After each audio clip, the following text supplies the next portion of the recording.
food industry is doing, having worked at Kraft and having worked at Ultima. It is very big companies that sometimes they're really looking more into making money. And however, I do think that consumer power has influenced a lot. Consumers are asking to have more biodegradable packaging. They're asking to have more transparency in terms of the ingredients and everything.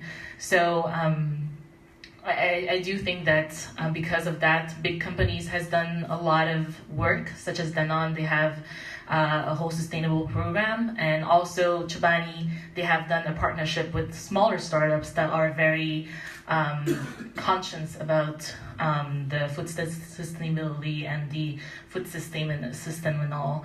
So I do think that we are taking small steps, but it's getting somewhere where consumers are getting heard, and we are starting to understand a lot more about how to reduce food waste, how can we use food waste. There's a company in Quebec that I find very interesting called Loop, and they are actually in the back of a factory of fruits and vegetables, and they are using up all of the fruits and vegetables that are too ripe to go to the grocery store, and they're actually doing a whole loop of the product production system. They're using up all those fruits to make juices, and eventually they want to use the pulp to make like veggie burgers or any byproducts. So I do think that it's getting there.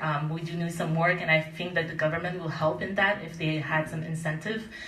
They do have some incentive in terms of the biodegradable packaging. They do give a certain amount of money if the companies are willing to use biodegradable packaging. So it's getting there, small steps, but we do see some difference in the past years. Thank you.